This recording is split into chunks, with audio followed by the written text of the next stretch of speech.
Hello everyone, welcome to मैथी जी।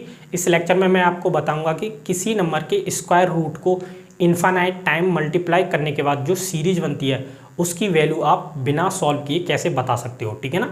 तो वो क्वेश्चन कैसे बनते हैं वो मैंने आपके लिए लिखे हुए हैं। देखो इस टाइप से ये क्वेश्चन बनते हैं कि नंबर पॉजिटिव इंटीजर लिया जाता है, कोई भी नंबर हो सकता है, यहाँ पर 2 है, उसका स्क्वायर रूट ले लेंगे, ठीक है ना। अब इसकी इनफाइनाइट टाइम ये मल्टीप्लाई करके लिख दी जाती है, ठीक है ना। इसकी वैल्यू आपसे डायरेक्ट पूछी जाती है क्या होगी, ठीक है ना। तो इसमें क्या होता है कि ये यहाँ पर तो देखो मल्टीप्लाई हुई है, ठीक है ना, लेकिन ये 2 टाइप से और क्वेश्चन बन सकता है कि आपको यहाँ पर प्लस दे दे, ठीक है ना, मल्टीप्लाई की जगह, या फिर माइनस दे दे, ठीक है ना। तो उसकी वैल्यू कैसे बताते हैं, ठीक है ना, उसके लिए भी मैंने ट्रिक बताई हुई है, उसका लिंक वीडियो का डिस्क्रिप्शन में दिया हुआ है, वो आप जाकर देख सकते हो, ठीक है ना, क्योंकि उसकी भी वैल्यू आपसे पूछी जा सकती है। ओके, फिलहाल ये क्वेश्चन लिखे हुए हैं, ठीक है ना। इन क्वेश्चनों का इन जनरल फॉर्मेट यहाँ पर लिखा हुआ है, मतलब इस टाइप से ये बनते हैं ये वाले क्वेश्चन, ठीक है ना। तो देखो ये नंबर ए लिखा हुआ है, इसका square root infinite time multiply करके लिखा हुआ है, इसकी वैल्यू आपसे पूछी जाती है, ठीक है ना। तो ध्यान देना कि जो मैं इसके लिए बताने वाला हूँ वैल्यू वही इन सब के लिए वैल्यू होगी, ठीक है ना। तो देखो इसकी डायरेक्ट वैल्यू ए होती है, ठीक है ना, मतलब जो नंबर अंदर लिखा हुआ होता है, ठीक है ना, स्क्वायर रूट के अंदर जो नंबर लिखा हुआ होता है वही इसका आंसर होता है। ये आंसर आता कैसे है वो मैं आपको बताऊंगा, ठीक है ना। पहले हम इसके ही कंपेयर करके इन क्वेश्चनों के आंसर लिखते हैं।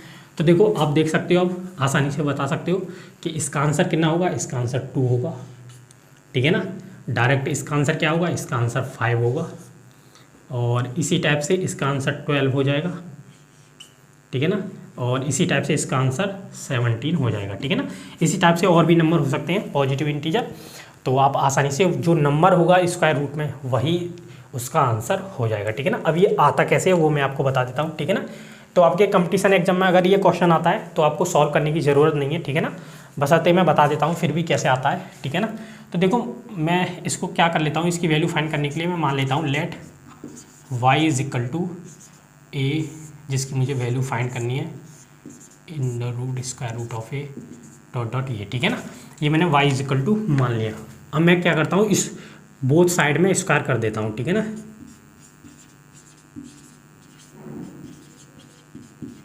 ठीक है ना, दोनों साइड में स्क्वायर कर देता हूँ, ये y स्क्वायर हो जाएगा। ओके, अब देखो यहाँ पर देखो ध्यान से, ये नंबर लिखा हुआ है, इसका ये स्क्वायर रूट है, ठीक है ना।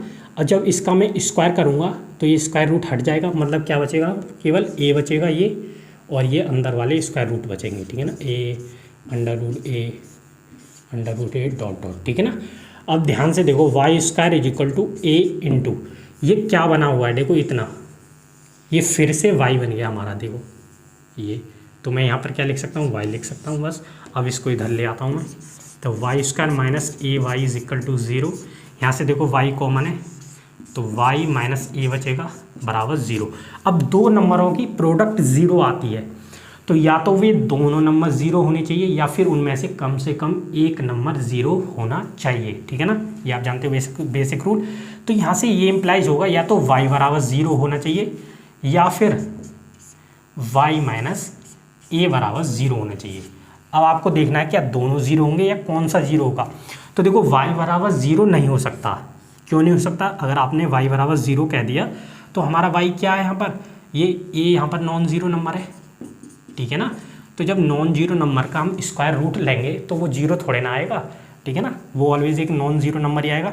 तो ये केस तो हो नहीं सकता, मतलब y तो 0 नहीं हो सकता। तो इसका मतलब क्या है कि y माइनस ए बराबर 0 होगा। तो यहाँ से हमारा y इक्वल टू कितना आ जाएगा, a आ जाएगा। देखो तो यही तो हमारा आंसर हो गया कि a square root of A dot dot infinite time, ठीक है ना। तो इस टाइप से ये आंसर आता है, बशर्ते आपको तो ये सॉल्व करने की ज़रूरत नहीं है अपने एग्जाम में, और आप डायरेक्ट देखना वैल्यू कितनी अंदर लिखी हुई है स्क्वायर रूट के अंदर, वही आपका आंसर हो जाएगा, ठीक है ना। तो ये प्लस और माइनस के लिए भी आप देख सकते हो, ठीक है ना, उस पर भी आपका क्वेश्चन पूछा जा सकता है। तो थैंक्स फॉर वॉचिंग।